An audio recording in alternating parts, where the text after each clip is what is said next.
Bonjour à tous et bienvenue dans le Grand JT. Tout de suite le sommaire. Après le départ du proviseur de l'établissement Maurice Ravel et surtout la plainte de l'État contre l'élève responsable pour dénonciation calomnieuse, que nous apprend et surtout que nous raconte cette affaire sur le climat scolaire et sur la laïcité. On en parle dans quelques instants avec nos invités. Connaissez-vous le métier de tonnelier? On vous propose de le découvrir dans le cadre des Journées européennes des métiers d'art. Ce sera en seconde partie d'émission. Enfin, comme chaque vendredi, vous retrouverez l'agenda du week-end avec Guillaume Bian. Au programme cette semaine, du cinéma, les Templiers et une grande braderie. Mais tout de suite, on fait le point sur l'actualité avec Guillaume. Bonjour Guillaume. Bonjour Virginie, bonjour à tous. Pour débuter, nous l'avons appris en milieu d'après-midi, l'adolescent de 15 ans tabassé hier à la sortie de son collège de l'Essonne est mort. C'est le parquet qui en a fait l'annonce. Il avait été hospitalisé à Necker, cet élève de 15 ans qui rentrait à son domicile à pied à l'issue des cours hier. 3 à 4 personnes cagoulées s'en sont donc pris à lui. Ses camarades le décrivaient comme un garçon sérieux et également social. Écoutez la réaction du maire de Viry-Châtillon, Jean-Marie Villain, face à la presse avec une très grande émotion. C'est dur de parler d'un gamin. Il avait juste tout pour avoir une vie agréable, une belle vie, pour avoir une amoureuse, pour pouvoir vivre, pour pouvoir faire du sport. Et puis là, finalement, il y a quelqu'un qui décide de faire autrement. Il y a des fous furieux qui disent que pour X raisons, j'ai le droit d'enlever la vie. Il y a des gens qui se sont battus justement contre ça. Et puis une fois de plus, là, c'est un drame absolu. Sauf que nous, on souffre comme ça. Mais j'imagine sa maman, dans quel état elle doit être. On peut pas laisser ça. On n'a pas le droit de baisser les bras non plus. Qu'on trouve des solutions. Pas facile. Il y a des législateurs, il y a des ministres. Nous, on est là pour essayer de mettre en application tout ce qu'ils nous demandent de mettre. Et puis vous voyez, c'est pas encore suffisant. Ils n'ont pas le droit de faire ça. La ministre de l'Éducation, Nicole Belloubet, s'est rendue sur place. Sachez que le gouvernement condamne un acte barbare. Pour l'heure, aucune interpellation. L'enquête se poursuit et d'ailleurs en déplacement dans une école parisienne, Emmanuel Macron a réagi. Il s'est dit donc intraitable face à ce genre de situation. Nous sommes dans une société de plus en plus violente et on a une forme de violence désinhibée chez nos adolescents et parfois de plus en plus jeunes. Alors il faut protéger l'école de ça. Nous serons collectivement intraitables contre toute forme de violence. Et je l'ai toujours dit. Ce que je veux d'abord, c'est que l'école doit rester un sanctuaire pour nos enfants. Pour nos enfants, pour leurs familles, pour les enseignants. On est intraitable avec les parents, on ne prend aucune mauvaise habitude, c'est-à-dire quand il y a un problème, on le dit. Et quand il y a un enseignant qui fait son travail et qu'il est menacé, on le défend. Il n'y a pas deux doctrines dans la République, il y en a qu'une. Par ailleurs, le président a annoncé vouloir développer des systèmes de pré-alerte, c'est-à-dire identifier les jeunes violents, proposer ensuite à leurs familles de les mettre dans des établissements qui les éloignent ou tout simplement en internat. Il souhaite renforcer également la réponse pénale et pré-pénale, c'est-à-dire des centres éducatifs fermés ou développer des nouveaux centres qui vont permettre d'avoir un meilleur encadrement pour ces jeunes, eux qui vont vers la délinquance ou encore les grandes violences, voire qui tombent dans le trafic de drogue. Et puis toujours en lien avec ces agressions, 3 jours après celle de la jeune Samara, les adolescents mis en cause ont reconnu avoir porté les coups. Il s'agit là de 3 mineurs âgés de 14 à 15 ans, une fille, 2 garçons qui ont été présentés à un juge d'instruction en vue notamment de l'ouverture d'une information judiciaire pour tentative d'homicide volontaire sur mineur de 15 ans. Le parquet requiert l'incarcération d'un des mineurs, d'ailleurs suspecté d'avoir porté le plus de coups violents. Et du côté du gouvernement, on veut des réponses. Oui, là, mon bras ne tremblera pas. Ce sont les mots de la ministre Nicole Belloubet qui annonçait donc le lancement d'une enquête administrative, une mission flash dans cet établissement pour établir la réalité des faits et les responsabilités. Les résultats seront d'ailleurs connus d'ici 8 jours. J'en tirerai alors les conséquences. Je ne faillerai pas, a déclaré la ministre. Et nous en avons parlé hier. Une réunion interministérielle se tenait hier avec pour thème la sécurisation des écoles et des personnels. Alors que faut-il retenir? Alors autour de la table, Nicole Belloubet, donc la ministre de l'Éducation, le ministre de l'Intérieur, le ministre de la Justice étaient présents. Également 200 recteurs, préfets, procureurs généraux. Il y a donc la création d'une équipe mobile de sécurité nationale. Concrètement, d'ici la rentrée prochaine, cette réserve de 20 agents expérimentés pourra donc être envoyée sur tout le territoire en moins de 48 heures en cas de crise dans un établissement ou dans une école. Les policiers agiront ainsi en renfort. Des assistants d'éducation pourront également être déployés grâce à l'expérimentation d'un réseau d'appui éducatif. Il s'agira d'une unité qui sera donc mobile, qui pourra être envoyée là aussi dans les établissements pour apaiser les tensions. Autre dispositif, la création de services de défense et de sécurité académique pour mieux appréhender les enjeux de sécurité. Un service qui sera donc au sein des académies. L'application Fait Établissement sera généralisée. Et pour la protection là aussi des personnels de l'éducation nationale, le ministère lance un guide pratique intitulé La sécurité et la protection des personnels à l'école. Il s'agit là entre autres d'une boîte à outils, des fiches pratiques. Enfin, pour prévenir les faits de violence, le ministère appelle la création de 150 emplois à taux plein pour lutter contre le harcèlement scolaire. Et Emmanuel Macron et Nicole Belloubet étaient en déplacement dans une école élémentaire parisienne en charge d'enfants autistes. Le chef de l'État en a profité pour faire des annonces. Avec du changement pour la rentrée prochaine et l'apparition notamment de 2 nouveaux diplômes pour le concours des enseignants. Écoutez. Le concours sera passé à la fin de la licence. C'est une forme de prépa intégrée, cette licence qu'on va ainsi créer. Donc il y aura des épreuves allégées pour ceux qui s'engagent dès après le bac et qui auront déjà eu tout ce corpus. Mais après, vous pouvez avoir fait une licence d'histoire, de psycho, etc. Vous irez passer le concours pour rentrer en master. Et là, vous aurez un master professionnalisant qui seront en fait nos écoles normales du 21e siècle. Et donc, avec dès le début un travail avec les élèves, évidemment sous encadrement, le système de stagiaires, et avec progressivement de plus en plus du temps devant les écoles, et avec une rémunération des élèves qui, justement, après concours, seront dans ce nouveau master. Alors une autre annonce, la rallonge cette fois-ci de 98 millions d'euros octroyés au pacte enseignant dès septembre prochain. Et puis pour Emmanuel Macron, l'heure était aussi au bilan pour l'inclusion des élèves à l'école. La nation consacre chaque année un peu plus de 3 milliards d'euros à l'école inclusive. Nous l'avons fait en adaptant, en créant des classes, en formant des maîtres, mais également en recrutant des aides justement à l'éducation pour les enfants en situation de handicap. On en a embauché 140 000. Là où à peu près en 2017 on accueillait 320 000 enfants en situation de handicap dans nos écoles, on est en 2023 à près de 480 000. Cette information RMC, une proposition de loi a été déposée à l'Assemblée nationale pour que les enfants victimes de viol puissent poursuivre leurs agresseurs sans limite dans le temps. Et c'est une députée écologiste, Francesca Paschini, qui est à l'origine de cette proposition de loi. C'est parti d'un constat. Plus de 5 millions de Français adultes ont subi des violences sexuelles pendant leur enfance. Et lorsqu'ils ont le courage de porter plainte, et bien dans la plupart des cas, les faits sont prescrits. Cette prescription est aujourd'hui fixée à 30 ans après la majorité de la victime en cas de viol. Ils sont déjà plus d'une trentaine de députés à avoir signé ce texte. D'ailleurs, selon la Ciivise, 160 000 enfants sont victimes de violences sexuelles chaque année.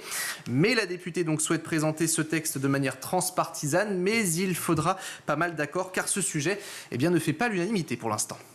C'était une promesse d'Emmanuel Macron. Le projet du Pass-Rail va entrer en vigueur dès cet été. Objectif, favoriser l'usage du train. Le président s'en est félicité sur X, ex-Twitter. Le Pass-Rail à 49 € par mois devient réalité dès cet été. Un dispositif qui permet de voyager à volonté sur les TER, sur les intercités, pas sur les TGV ou encore les Ouigo et les trains nationaux. Sont concernés les moins de 27 ans, soit 700 000 clients, donc environ 10% des 17-27 ans. Un forfait qui est donc mensuel de 49 € pendant 2 mois, juillet et août. Les Transiliens en Ile-de-France ne sont pour l'instant pas concernés, mais le gouvernement souhaite le faire d'ici 2025. Rendez-vous donc le 15 juin prochain pour obtenir ce Pass-Rail sur SNCF Connect. Merci beaucoup Guillaume. Le 28 février dernier, le proviseur de la cité scolaire Maurice Ravel dans le 20e arrondissement de Paris a rappelé une élève à l'ordre concernant le port du voile dans l'enceinte de l'établissement. Je rappelle que c'est interdit, victime de harcèlement. Ce dernier a dû démissionner et s'en sont suivis une multitude de réactions de tous bords politiques. Alors qu'interroge cette affaire et surtout, que dit-elle de notre société actuelle? On en parle avec nos invités. Pour parler du climat scolaire et de la laïcité, je suis ravie d'accueillir Marie-Laure Tirel. Bonjour. Bonjour. Merci d'être avec nous par Skype. Vous êtes déléguée laïcité du SE UNSA. Et à côté de vous, il y a Maxime Repère. Bonjour Maxime. Merci beaucoup d'être avec nous. Vous êtes vice-président du SNALC. Je vais faire un bref rappel, si vous le voulez bien, des faits. Le 28 février, le chef d'établissement en question de la cité scolaire, Maurice Ravel, avait rappelé à 3 élèves leur obligation de retirer leur voile, conformément à la loi de 2004, la loi qui demande à retirer tout ce qui est religieux de manière ostentatoire, sur les vêtements en tout cas, et qui s'applique donc à tous les élèves dans l'enceinte des lycées. L'une d'elles, majeure et scolarisée en BTS, avait ignoré le proviseur, selon le parquet de Paris, ce qui a provoqué une altercation. Tout cela, je le cite. Dans la foulée, l'élève qui a assuré dans la presse avoir été violenté avait déposé une plainte qui a été classée sans suite, car l'infraction n'était pas suffisamment caractérisée par le parquet. Le proviseur, depuis, n'a pas vraiment démissionné, mais on peut dire clairement qu'il a été poussé à la démission après des menaces de mort. Et donc ma question, c'est est-ce qu'il avait le choix? Marie-Laure Tirel. Alors, a priori, c'est pas vraiment une démission. C'est surtout qu'il a pris, sa retraite anticipée un petit peu avant la fin de l'année. Il semble que le rectorat de Paris ait quand même accompagné donc ce proviseur dans sa sortie pour qu'il puisse y avoir une nouvelle équipe de direction qui soit mise en place pour, on va dire, apaiser l'établissement, de rétablir un dialogue avec les élèves pour un peu réduire, on va dire, la pression au niveau du climat scolaire. Donc, c'est pas forcément quelque chose, je pense, qui aurait été envisagé si le proviseur n'avait pas été proche de la retraite.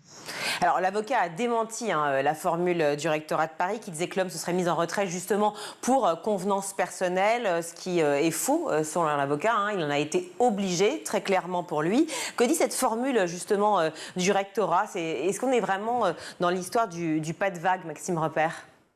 Totalement.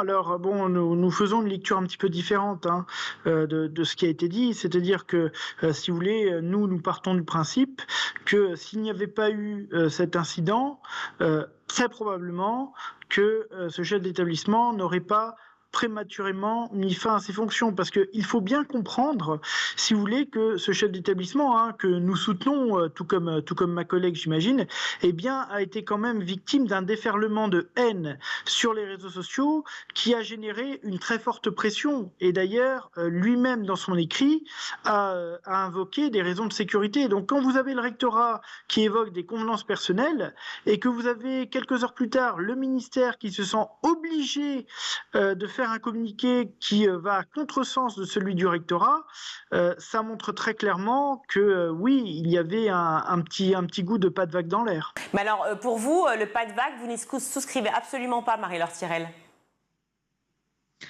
Non, je suis d'accord avec ce que vient de dire le collègue sur le fait que, effectivement, s'il n'avait pas été proche de la retraite, on ne l'aurait certainement pas écarté. Par contre, les questions de sécurité étaient réelles. On peut envisager que le rectorat n'a pas été effectivement correct sur le fait de dire que c'était des convenances personnelles, puisque le collègue chef d'établissement ou en tout cas son avocat a bien confirmé que ce n'était pas le cas. Par contre, on peut penser que cette consigne qui a été donnée, ou en tout cas ce choix qui a été fait par le rectorat, était dans une mesure de protection. Après, le pas de vague, c'est toujours compliqué dans la situation. Qu'est-ce qui se serait passé après?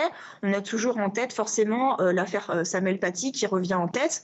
Est-ce que là, c'est un peu trop au niveau du rectorat ou pas assez, ou en tout cas pas de soutien?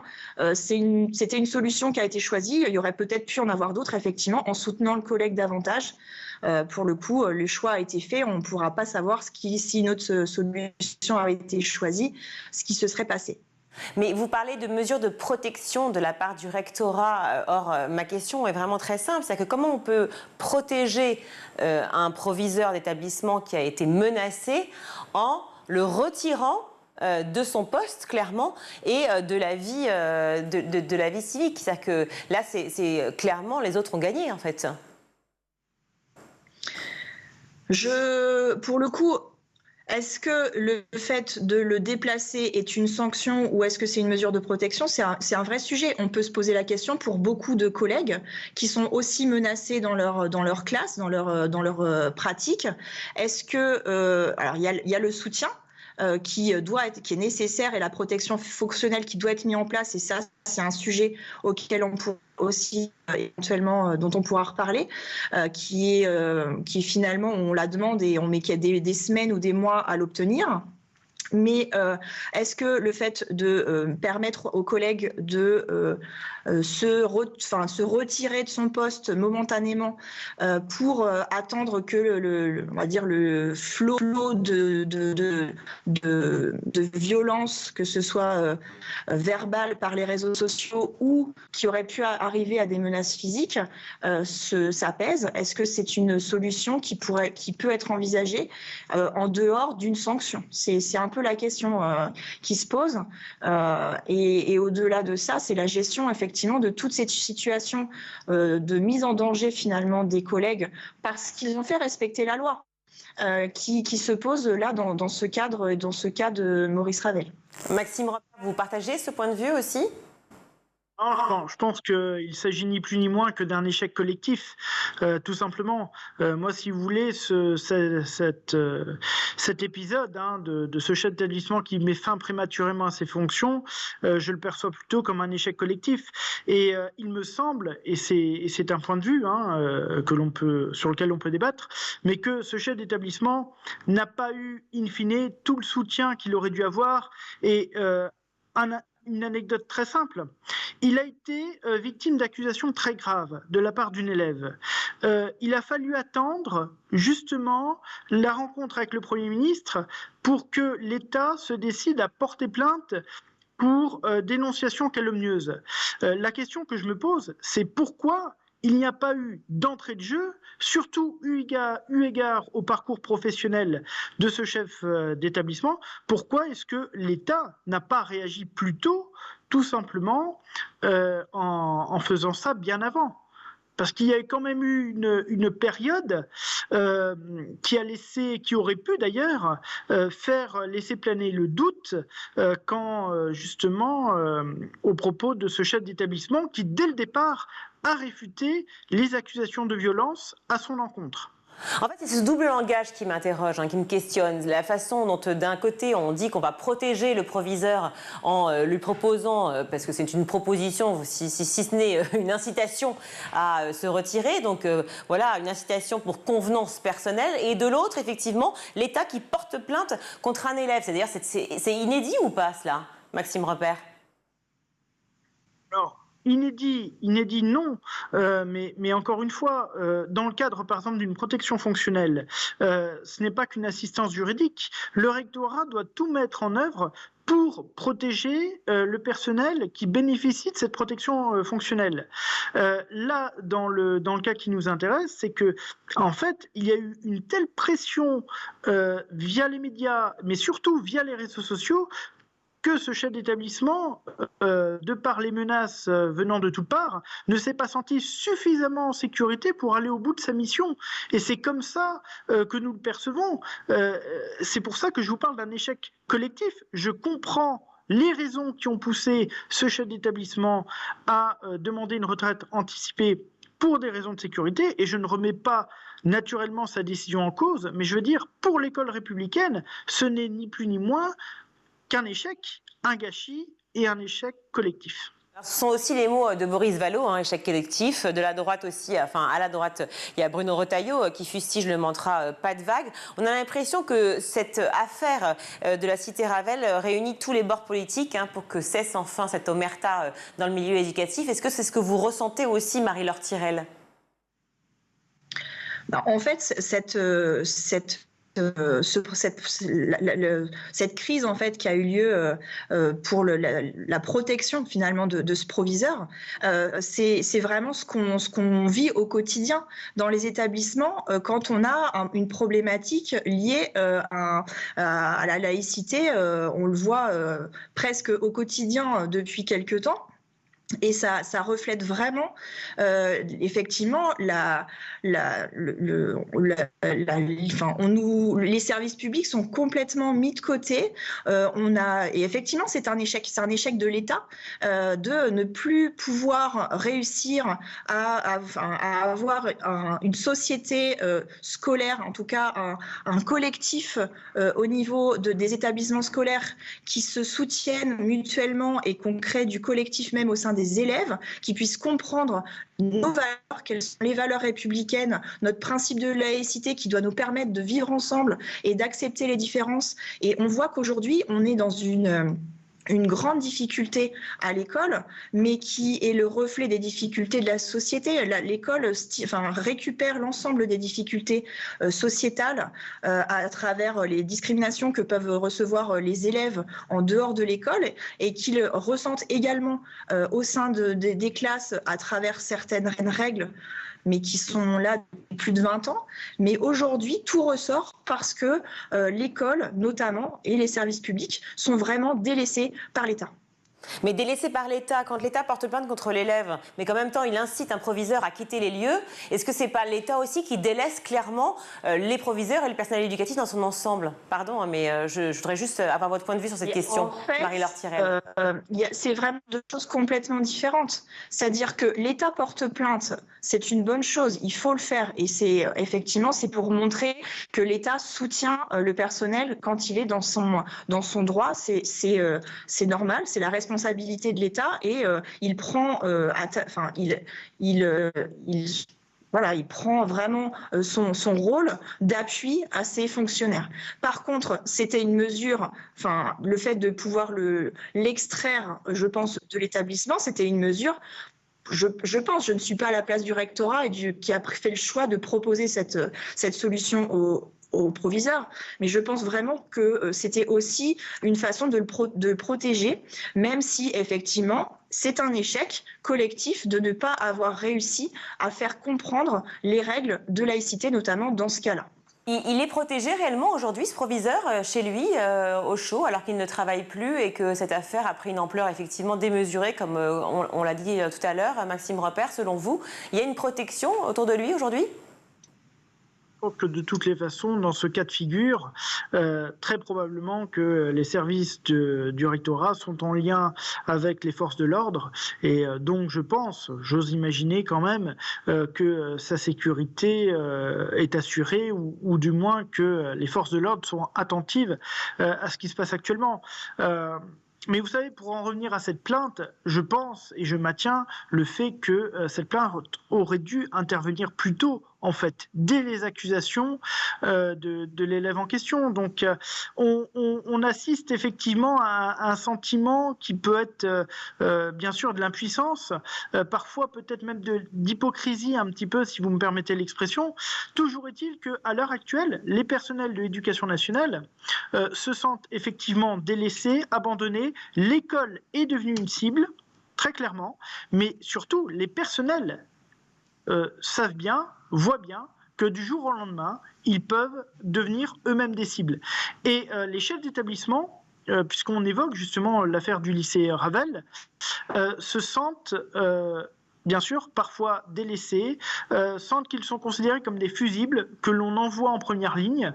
Et derrière, il y a un sentiment d'impuissance, de lassitude et parfois de dégoût même. Par rapport à ce qui se passe actuellement. L'école ne peut pas tout faire. L'école ne peut pas tout faire. Je rappelle néanmoins une chose, c'est que la première cellule d'apprentissage d'un enfant, ce n'est pas l'école, mais la famille. Et à un moment donné, je veux bien que l'éducation nationale prenne en charge un certain nombre de choses, mais il faut aussi à un moment donné penser à responsabiliser davantage les élèves et les familles. Voilà.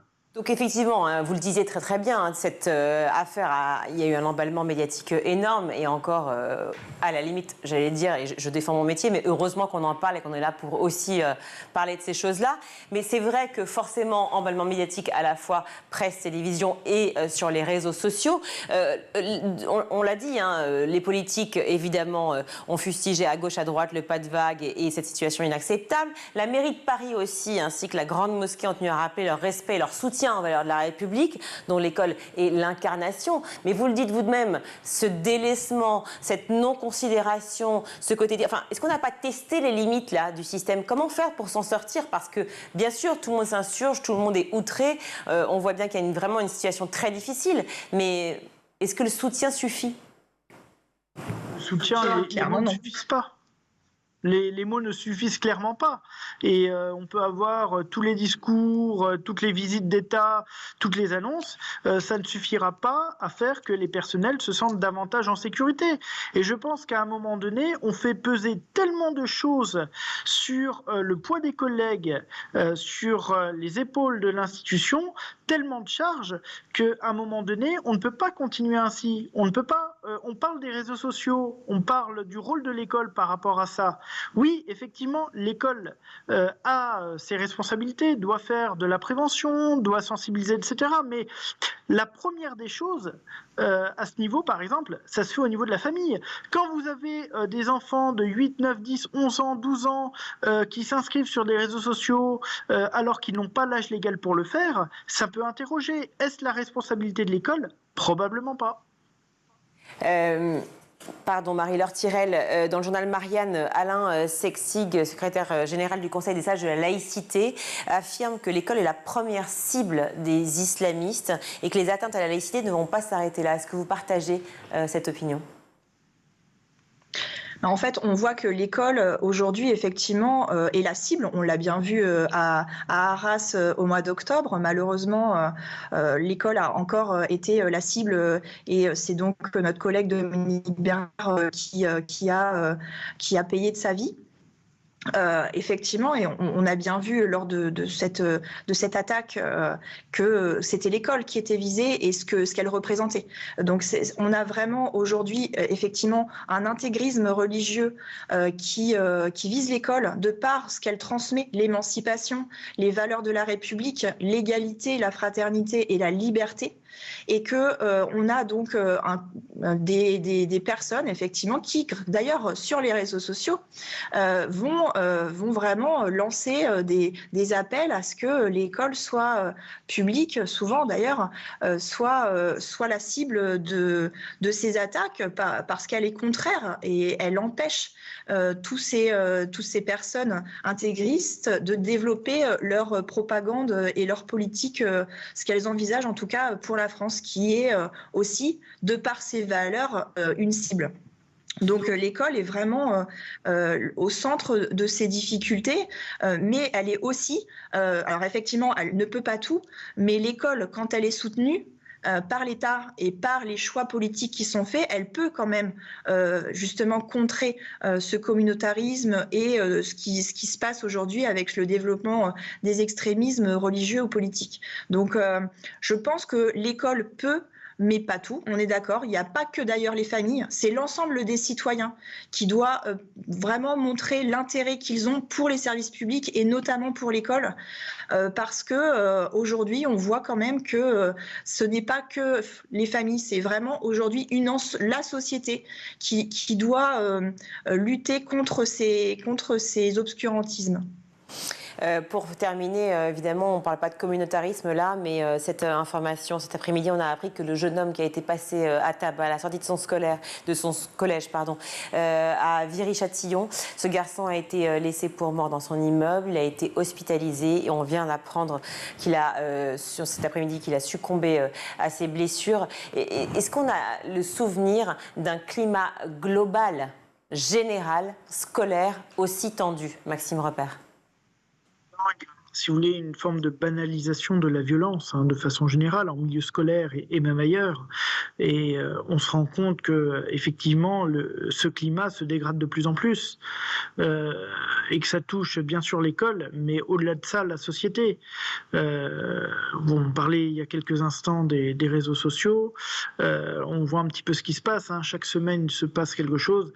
Là, aujourd'hui, effectivement, c'est un moment de vive émotion à l'annonce de la mort de ce jeune. On ne devrait pas connaître ça de nos jours en 2024. Un jeune qui décède à la sortie de son établissement parce qu'il est passé à tabac. Non, il y a rien qui justifie ça. Voilà. Évidemment, pour toute sa famille. Merci beaucoup à vous deux d'avoir été sur ce grand JT pour parler de cette situation et de ce climat scolaire qui est si tendu aujourd'hui. On pense à tous les professeurs, à tous les directeurs d'établissements et évidemment à tout le personnel éducatif. Merci beaucoup Marie-Laure Tirel, déléguée laïcité du SEUNSA, ainsi que Maxime Repère, vice-président du SNALC. Merci à tous les deux. On marque une courte pause, on se retrouve.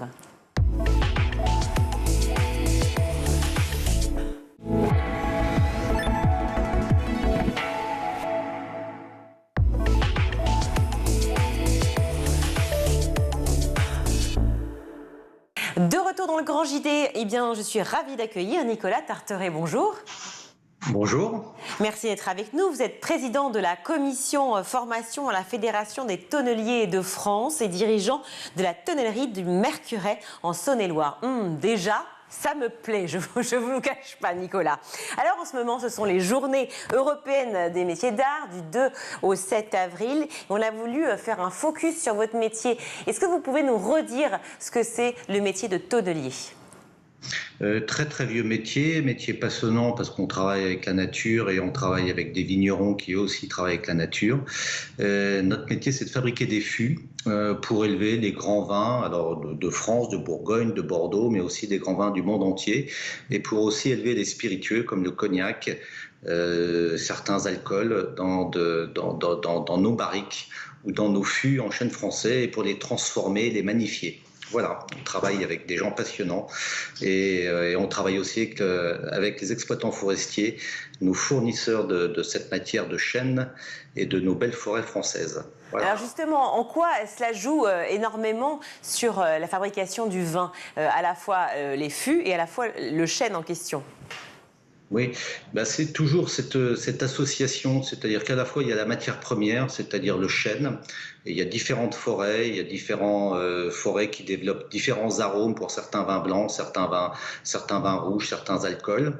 Et ensuite il y a le travail de l'homme, il y a de magnifier cette matière comme les vignerons qui magnifient leurs raisins par leur technique pour les vignerons de vinification. Et nous, tonneliers, c'est par nos techniques de chauffe, nos techniques de bousinage. La chauffe, on appelle ça le bousinage, et on révèle différents arômes, on révèle des côtés vanillés, des côtés café, des côtés bois frais, coco, et ça suivant la cuisson, comme un bon cuisinier, suivant la demande du vigneron, on arrive à transformer, aller dans la direction sur laquelle il veut montrer son vin de la meilleure manière. Alors je crois qu'en France, il y a 3 écoles, c'est cela, qui assurent cette transmission du savoir-faire, ainsi que tous ces jeunes qui, j'imagine, apprennent aux côtés des plus grands comme vous. Comment ça se passe, la formation ? Comment on accède à ce métier de tonnelier ? Alors on a la chance d'avoir en France 3 centres de formation qui pratiquent la formation par apprentissage de ce beau métier. Donc ce sont 3 CFA, le lycée viticole de Bordeaux, le lycée viticole de CFA de Cognac et le lycée viticole de Beaune. À Beaune, on a la particularité que l'enseignement technique est donné par les compagnons du Tour de France, donc tout ce qui est technique métier est donné par eux. À Beaune et à Cognac, à Bordeaux et à Cognac, on a des professionnels de métier qui leur apprennent vraiment les gestes et les postures et dans un premier temps à la main, puisqu'on fait très attention à ce que les jeunes commencent leur apprentissage par réaliser les choses à la main. En fait, on considère, nous, tonneliers, qu'on démarre, quand on est jeune, 15 ans, 16 ans, cette formation, et on démarre par se révéler par le faire, par en fait ces gestes.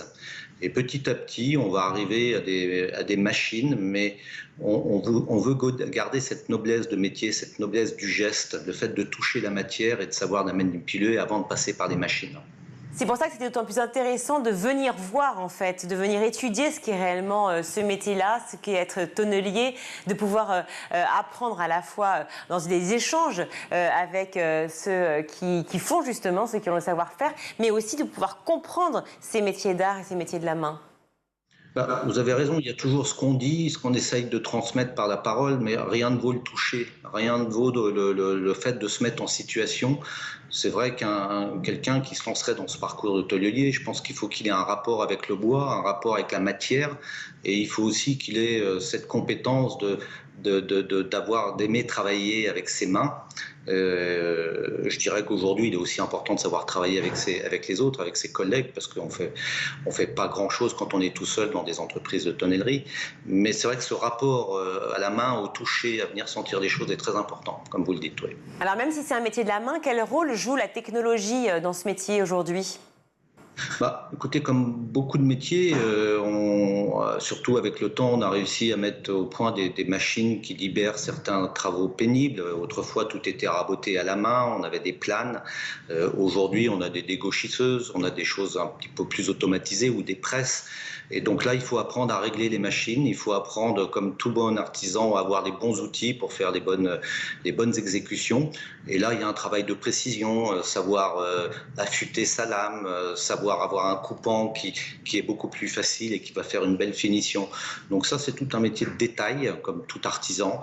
Et les CFA, aujourd'hui, et c'était la réforme que j'ai mis en place il y a 2 ans, la réforme de ce CAP, c'était de progressivement, même si on a voté et on a tous pris conscience qu'il fallait commencer par apprendre à la main, il faut aussi aujourd'hui qu'on apprenne à régler les machines et à apprivoiser cette technologie qui est à notre disposition.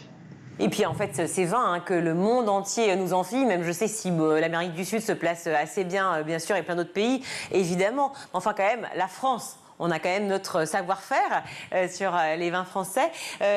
Est-ce que ce développement de la technologie, justement, des technologies en général, on parle beaucoup de l'intelligence artificielle aujourd'hui, est-ce qu'elle peut être bénéfique dans votre métier? Et du coup, est-ce que cette formation va être modifiée, va se développer autour de l'IA? Alors, l'IA, je veux dire, évidemment, alors c'est quand même assez récent et certainement qu'on va avoir des développements dans nos entreprises. Évidemment, on a toujours l'impression que grâce à l'IA, finalement, nous les hommes, on pourra devenir des machines et des exécutants. Je veux dire, je pense que le métier de tonnelier aujourd'hui, où il en est, on a justement ce rapport à la nature, c'est prendre du bois et le chauffer. On ne pourra pas tout mettre en paramètres. On ne pourra pas tout mettre dans une machine. Je crois que justement, la beauté de ce métier, c'est qu'on va rester encore à toucher la matière et chauffer des bois tôt le matin, les mêmes bois, et les chauffer à midi alors que la salle est plus chaude. Il y a quelque chose qui se passe. On pourrait dire que la machine pourrait le faire à notre place. Je pense qu'aujourd'hui, on est encore dans ce métier, je dirais, d'artisanat qui progresse par la technologie et que de garder le sens de la matière, c'est un peu donner de l'énergie à ce fût pour faire des beaux vins. On croit encore à ça chez nous. Donc, écoutez, on va observer, on va se tenir au courant de ce que l'IA peut nous apporter. Mais on veut garder aussi cet esprit-là. Et je pense que c'est l'esprit qu'on transmet dans ces trois formations d'apprentissage. C'est vraiment de garder un rapport à cette matière et servir le vigneron et le vin. Oui, alors vous en parliez en début d'échange, effectivement, c'est cette idée de transversalité des métiers pour les amoureux du vin, évidemment, et le métier de tonnelier en particulier. On parlait du bois, du chêne, on parlait évidemment du raisin. Est-ce que vous proposez, dans le cadre de ces formations et de ces journées justement découvertes qui ont lieu, la journée européenne des métiers d'art, donc cette semaine, la possibilité de pouvoir faire rencontrer beaucoup de personnes de ce secteur? Complètement, et c'est vrai qu'on est un secteur très chanceux. Les trois formations, il y en a 2 qui sont dans des lycées viticoles. Donc évidemment, ils côtoient des élèves qui font œnologie, ils côtoient des élèves qui s'occupent des vignes. Donc ils ont cette espèce d'émulation des gens qui sont juste leurs copains de promotion, entre guillemets. Donc tout ça crée une belle émulation. Dans le parcours de formation tonnelier, il y a une initiation à la dégustation. Donc je vous rassure, c'est pas toutes les semaines, mais il y a bien une initiation à la dégustation. Et quand on est dans ces régions qui sont Cognac, Bordeaux et Beaune, évidemment qu'il y a une influence du vin derrière tout ça. Il y a des fils de viticulteurs qui sont pas loin, il y a des dégustations. Donc oui, on reste proche de ce beau produit qu'est le vin et de cette convivialité, très important. J'ai cru voir passer un chiffre, 2000 personnes, est-ce que je me trompe, 2000 personnes qui travaillent effectivement en tant que tonnelier, c'est ça, en France ? Oui, grosso modo, dans notre fédération qui regroupe pratiquement 90% de la profession, on est 57 entreprises, grosso modo 2000 personnes. Tous les ans, on a un renouvellement, on doit reformer environ 200 personnes, enfin, je dirais, est-ce que c'est 150, 200, ça dépend des années, mais on a un renouvellement permanent. Les CFA aujourd'hui sortent grosso modo par an une quarantaine d'apprentis, donc vous voyez, c'est peu, on aimerait bien qu'il y en ait plus. On a de la demande. Je veux dire, je pense que dans notre monde d'aujourd'hui, les moments de convivialité autour d'une bonne bouteille de vin sont des moments précieux. Donc c'est un métier d'avenir et on cherche du monde à former. Dernière question, je vais déborder sur le temps, mais ça m'est égal parce qu'on voudrait savoir, j'ai une question cruciale, est-ce que ce sont les Gaulois qui ont inventé le tonneau ? On aimerait bien. Non, je pense que l'invention du tonneau est quelque part en Asie, vous voyez, pas en Asie centrale, mais l'Asie, autrefois, où il y avait des vignes, etc. Alors, on n'en est pas très sûr, mais a priori, ça vient plutôt de cette région-là. Voilà. Où aujourd'hui, par contre, il n'y a plus de chêne, puisque le réchauffement climatique a déjà dû passer par là.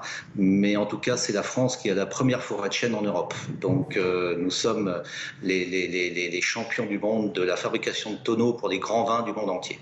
Voilà, je pense que la productrice Emma Ferret aura noté cette information qui nous taronnait. Voilà, mais on avait cette question-là. Merci beaucoup Nicolas Tarteret d'avoir été avec nous, président de la commission formation à la Fédération des tonneliers de France et dirigeant de la tonnellerie du Mercurey en Saône-et-Loire. Merci mille fois. On va tout de suite retrouver Guillaume Buan. Coup d'envoi, Guillaume, des vacances de printemps pour la zone C et à cette occasion, direction Toulouse avec la 15e édition de Cinémino. Oui, c'est organisé par la Cinémathèque de la ville. C'est le festival du 7e art jeune public cette année. Ce sont les animaux d'ailleurs qui sont les héros de ces films. Au programme, des films récents comme Les Explorateurs, L'Aventure Fantastique ou encore Kung Fu Panda 4. Je crois qu'on en a parlé d'ailleurs la semaine dernière. En ciné-show, vous allez aussi redécouvrir pour certains Aladdin et puis des films cultes Wall-E, Billy Elliot ou encore Le Petit Dinosaure. Il y a des ateliers créatifs, des spectacles de marionnettes, des ateliers en cuisine, là aussi des chasses en trésors ou encore des fabriques d'effets spéciaux. Les tarifs varient en fonction des salles de cinéma où vous allez vous rendre dans la ville. Vous avez jusqu'à mercredi prochain. Les horaires, c'est sur cinemino.com d'ailleurs.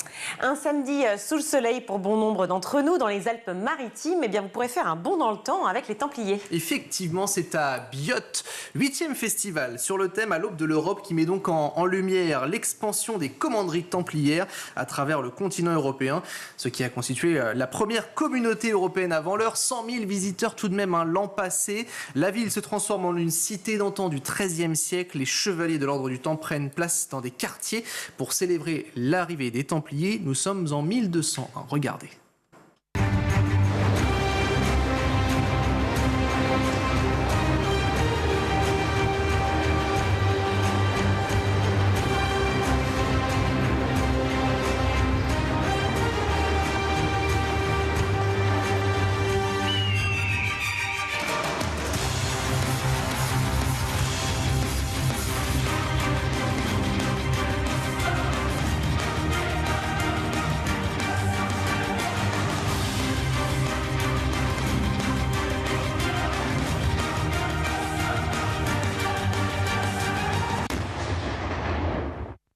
Alors oui, comme on disait en voyant ces images, c'est un petit Puy du Fou. Mais oui, ça a l'air vachement chouette. C'est au nord de Cannes, pas loin de Villeneuve-Loubet, si vous voulez tout savoir, à Biot.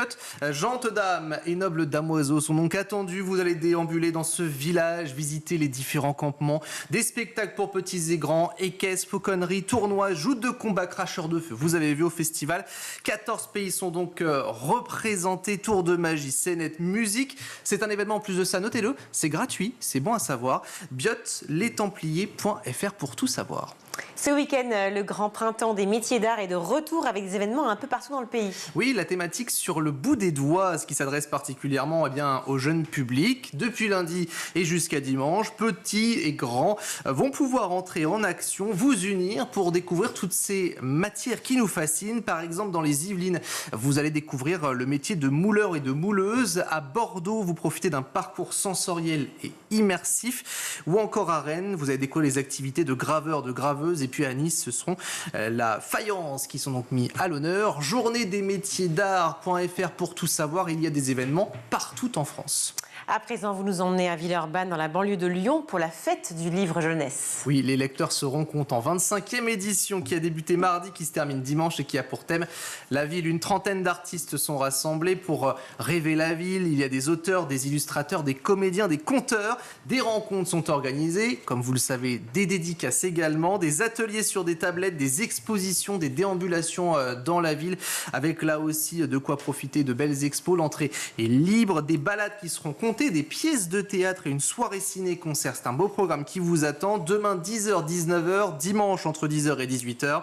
Rendez-vous donc à la Maison du Livre, de l'Image et du Son François Mitterrand, au Centre culturel ou encore de la vie associative. Et plus d'infos, bien sûr, sur ce festival du livre, donc à Villeurbanne. Que d'événements cette semaine. Alors pour terminer à Nantes, un rendez-vous pour petits et grands avec la Grande Braderie. Ça s'appelait toujours les braderies, effectivement. Alors à Nantes, vous allez pouvoir profiter pour faire de bonnes affaires. Venez dénicher des articles en tout genre destinés aux enfants comme aux parents. De l'occasion à la seconde main, du neuf, des petits prix, un événement qui est suivi chaque année par des milliers de visiteurs. Dès demain, les commerçants vont donc écouler tout leur stock.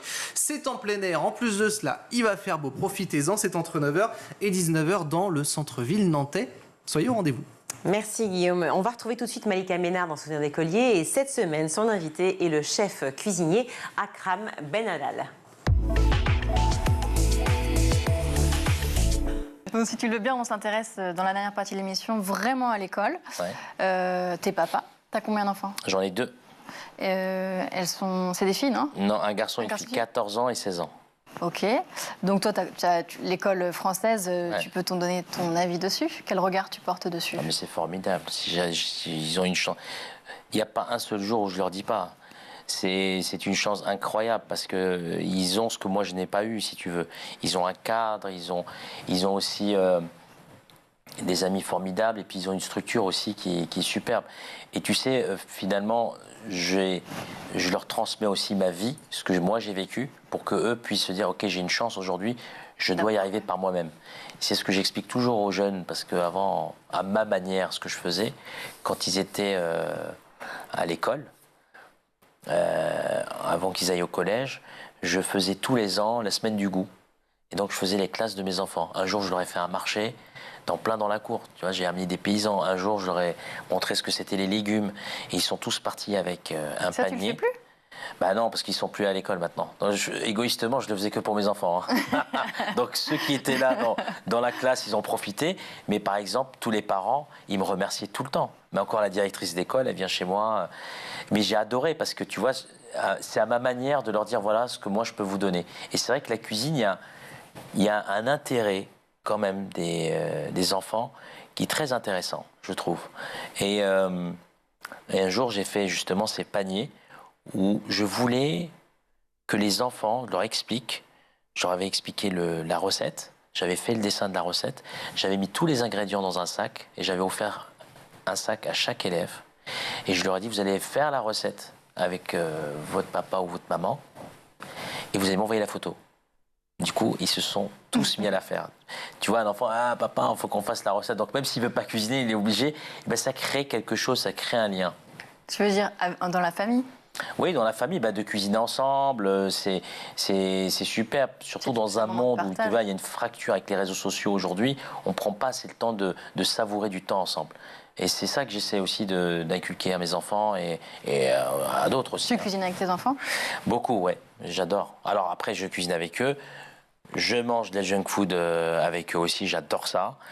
Mais c'est vrai que j'aime beaucoup être avec eux. Et depuis qu'ils sont tout petits, ils ont fait pas mal de restaurants de mes confrères.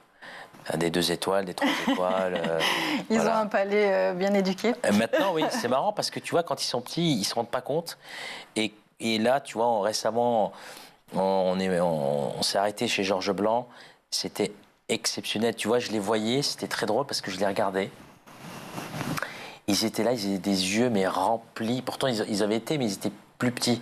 Mais là, tu vois, ils ont un âge plus mature. Ils avaient les yeux qui pétillaient. Ils ont vu le chef sortir, il leur a signé les menus. Ils étaient comme ça. Ils m'ont dit, papa, c'était incroyable, tu vois. Ça, dans l'école, qu'est-ce qu'il faudrait changer ou améliorer?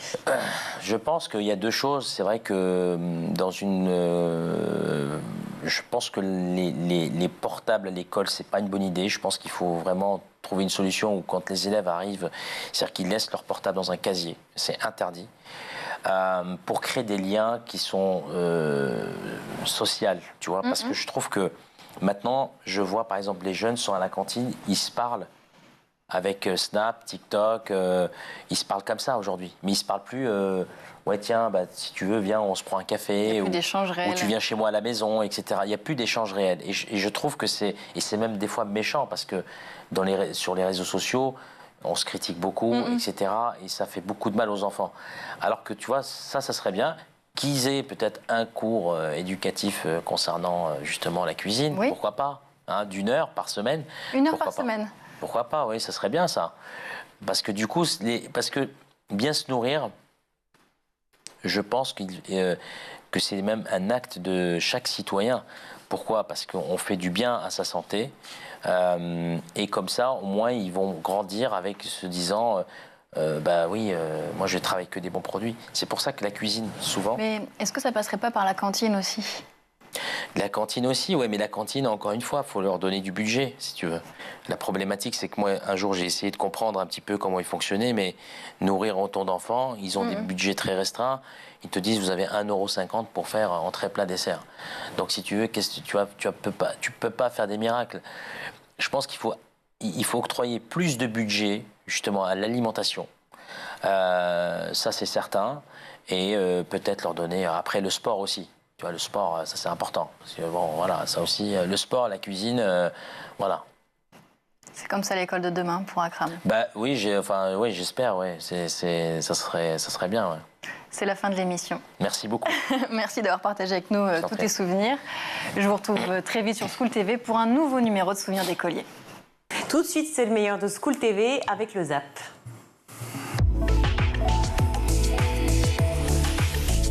Qu'est-ce que vous avez vu d'ailleurs, différence de génération? Parce qu'on dit souvent, les boîtes nous disent, il y a une vraie différence de compréhension entre les générations aujourd'hui, la génération de nos parents et la nouvelle génération qui arrive dans le monde du travail. Ce sont 2 générations qui ont du mal à s'entendre aujourd'hui, qui n'ont pas forcément la même vision du monde du travail, j'imagine. Moi, j'ai tendance à nuancer ça tout de même, parce que souvent on dit il y a une dichotomie justement entre les générations, qu'il y a une vision différente, etc. Moi je connais des personnes plus âgées qui sont aussi des idées aussi fraîches que nous les jeunes. Moi je suis entre les deux. C'est pas une question d'âge, c'est ce que vous nous dites. Je suis trentenaire, ouais. Donc je suis entre les deux, donc j'arrive à voir la nouvelle génération qui est très différente de moi, ce que j'ai connu, et en même temps les anciens ont aussi des idéaux différents, mais dans les deux je trouve aussi des personnes avec qui je suis totalement alignée. Ouais. Donc moi, j'aime pas trop mettre des cases, voilà. Mais en tout cas, je pense qu'il y a vraiment un renouveau et effectivement, les entreprises doivent s'adapter à cette nouvelle génération, doivent s'adapter juste au monde du travail qui change au global. Ce n'est pas seulement dû à la nouvelle génération, il y a aussi le Covid qui a joué, le télétravail qui joue. Il y a énormément de choses qui font que les entreprises, soit elles s'adaptent, soit elles meurent. Il faut savoir qu'on sort quasiment à peine de la Révolution. On est un siècle après, quasiment. Et cette Bretagne est encore très empreinte de cette ambiance. Les laïcs contre l'école du bon Dieu, les rouges contre les bleus ou les noirs ou les blancs. Voilà, c'était une atmosphère quasiment de guerre interne en Bretagne. Et ça va beaucoup l'inspirer ou l'influencer dans son œuvre. Elle devient enseignante, vous l'avez dit, institutrice. Et sa première expérience, c'est dans le Morbihan cette fois. Et elle porte déjà des convictions pédagogiques solidement ancrée. Par exemple, on ne punit pas, on n'humilie pas. Elle prend le contre-pied de l'école telle qu'elle est pratiquée à l'époque. Oui, alors c'est étonnant parce que bon, c'est quelqu'un qui a pourtant vécu cette dureté, comme je vous l'ai dit, mais qui très vite, je crois, est un peu visionnaire. Elle se dit, il faut que j'apporte autre chose pour donner envie, en fait, d'aller à l'école. Parce que, comme partout, il y a des résistances, notamment dans les milieux familiaux. Hein. On n'a pas forcément envie que le petit garçon ou la petite fille qui sert à travailler... C'est une force de travail. Voilà, c'est une force de travail, partent comme ça s'instruire et donc elle a compris ça très vite et effectivement elle a des tas de petits exercices qui permettent comme ça aux enfants d'apprécier, d'accepter l'instruction. Le propre des champions, c'est de ne pas réaliser 2 fois la même erreur. Toi, tu étais fort justement pour analyser tes propres erreurs. Et est-ce que c'était compliqué à analyser? Ouais, c'est toujours dire. En fait, ce qui est difficile, c'est le travail de l'émotion, quoi. Parce qu'il y a beaucoup d'émotions quand on perd une course, quand on fait une contre-performance, on s'en veut beaucoup à soi-même. Et ça, c'est difficile d'appréhender ça, surtout quand on est jeune, je pense. Et après, avec la maturité, on arrive à apprendre de ses erreurs. Et je pense qu'il y a beaucoup d'inspiration qu'on a aussi à côté extra-sportif. Moi, je dis beaucoup la phrase de Nelson Mandela qui disait soit je gagne, soit j'apprends, quoi. Mais je ne perds jamais, quoi. Et c'est vraiment cet esprit-là dans le sport et puis dans la vie en général qu'il faut avoir. Mais c'est difficile quand on est jeune de... Mais alors, tu as le sentiment que tu as appris plus souvent de tes défaites ou de tes victoires? On apprend tout le temps plus de ses défaites que de ses victoires. C'est ce qui est dur. Même si c'est plus dur. Ouais. Parce que des fois, quand on gagne, on ne sait pas vraiment pourquoi on a gagné. On a tellement travaillé qu'on a tellement la tête dans le guidon qu'on a du mal à avoir cette image de recul et de se dire quels sont les critères qui ont été bien réalisés pour arriver à la victoire. Alors que quand on perd, assez rapidement, on voit les erreurs qu'on a fait et qui nous ont conduit à la défaite. Selon Pôle emploi, 85% des métiers de 2030 n'existent pas encore, Enger. Dans ce contexte, comment former les jeunes à des métiers justement qui n'existent pas? Pourquoi développer des compétences techniques qui risquent de devenir obsolètes de plus en plus rapidement? En tout cas, vous, ce que vous nous dites, c'est que les compétences sociales et comportementales, ce qu'on appelle plus communément et en anglais les soft skills, comment ces compétences échappent-elles à ces incertitudes sur le monde du travail d'aujourd'hui et de demain? Vous nous dites qu'en fait, ces compétences-là, elles sont absolument clés pour demain. Exactement. On parle justement des 4 C, les 4 compétences du 21e siècle, qui sont l'esprit critique, la créativité, la collaboration et la communication, donc qui sont des soft skills, comme vous le dites. Et ces compétences sont nécessaires parce que dans un monde d'incertitude, où en fait on navigue à vue, tout simplement, on ne sait pas où on va, on navigue à vue, ces compétences-là sont nécessaires pour pouvoir... Moi, j'ai toujours cette comparaison avec l'explorateur. Je pense qu'on est tous, dans notre vie, on est des explorateurs. Ce qui est important, c'est de savoir la direction, notre why. Enfin, c'est toujours ce que je dis, notre mission, j'en parlais tout à l'heure, par rapport aux entreprises. Oui. Ce qui est important, c'est de savoir juste là où on va, notre étoile polaire, savoir notre direction et le comment. En fait, c'est pas grave. Et je trouve que, en tout cas, c'est ma considération. Je considère que souvent, on a beaucoup de pression sur le comment et le quoi. On nous demande toujours qu'est-ce que tu fais dans la vie, qu'est-ce que tu fais demain, etc. Mais en fait, c'est pas tant le sujet. Le sujet, c'est de savoir où est-ce que je vais. Et selon la circonstance où je suis, selon le lieu où je suis, selon les capacités que j'ai à l'instant T, je vais pouvoir déployer le comment. Mais le comment, il ne peut pas se prédire, en fait. On poursuit la découverte du destin hors norme de cette Bretonne Germaine qui, à 30 ans, avait quitté son Finistère natal pour enseigner en Afrique occidentale française. Elle arrive là-bas, vous le disiez, en voulant faire de l'Afrique un laboratoire des grandes idées. Juste ça. C'est intéressant parce qu'on parlait du Mali. Et son premier poste, c'est à Djenné, pays que je connais bien, j'étais correspondant là-bas. Et il faut savoir que Djenné, quand elle y arrive, c'est une grande ville musulmane avec une mosquée très ancienne. Et évidemment, il y a des réticences à ce qu'elle crée sa première école pour filles dans cette petite ville, un peu éloignée de Bamako. Et surtout du côté, justement, des milieux religieux et des milieux traditionnels. Elle retrouve la même chose qu'en Bretagne, parce que l'instituteur français, c'est, je vous cite, l'ennemi du prophète. Exactement, c'est ça le problème. Et encore une fois, comme en Bretagne, elle va aller parler aux parents, elle va essayer surtout d'apporter autre chose que c'est nous les Gaulois, vous vous souvenez, ces vieilles rengaines de la colonisation. Elle va au contraire mettre en avant les cultures locales et essayer de trouver des exercices avec des arbres locaux, des animaux locaux, des contes comme ça, plus tournés vers ces jeunes Africains ou Africaines, afin qu'ils se sentent moins assimilés, mais davantage reconnus dans ce qu'ils avaient comme propre culture. L'aviron, tu en fais encore? Je t'ai pas posé la question. Et tu arrives à trouver du plaisir, du coup, quand c'est pas en compétition? Tranquille, en bateau, pépère ou... Je pense qu'en aviron, c'est impossible maintenant. C'est impossible. Ouais. En fait, t'as tellement un niveau d'exigence que quand tu remontes sur l'eau, en fait, tu veux forcément aller... Ouais. Et puis ça met du temps, en fait. Il faut refaire 10 km. Il faudrait que je refasse une 120, 130 km par semaine pour pouvoir retrouver du plaisir, quoi.